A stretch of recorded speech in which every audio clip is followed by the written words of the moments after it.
Her ved udgangen af 2014 vil jeg gerne på vegne af Lemvig Egnens Venstre og byrådsgruppen sige stor tak for året, der gik.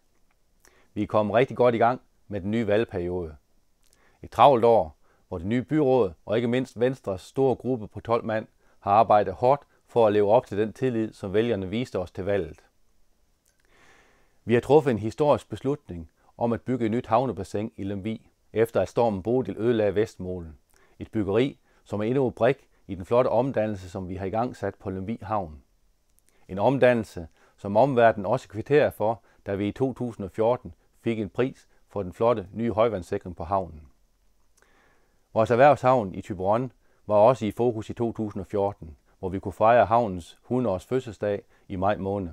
Det kulminerede, da Hendes Majestæt Dronning Margrethe 1. september besøgte Thyborøn Havn i forbindelse med starten på hendes sensommertogt.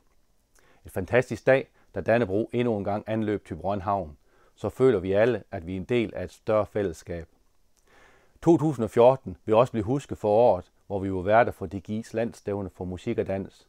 Året, hvor vores flotte nye musikskole gjorde, at Lemvig Kommune blev valgt til årets musikskolekommune. Og året, hvor vores håndboldherrer igen spiller os i ligaen.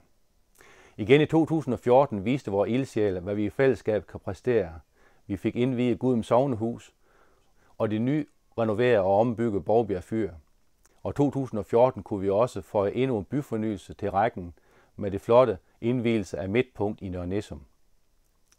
På erhvervssiden har vi i 2014 oplevet, at vores største virksomhed, Cheminova, er solgt til et amerikansk selskab.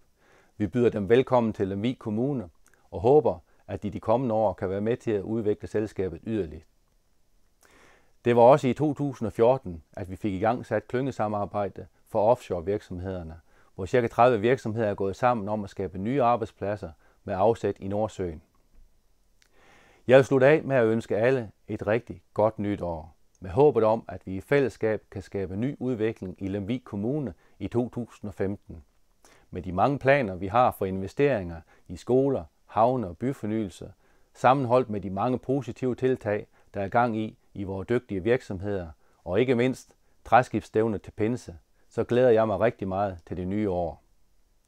Tusind tak til alle for en flot indsats i det forgangne år, og velkommen til 2015 med de nye muligheder, den måtte bringe. Jeg vil gerne hermed ønske jer alle sammen et rigtig godt nytår.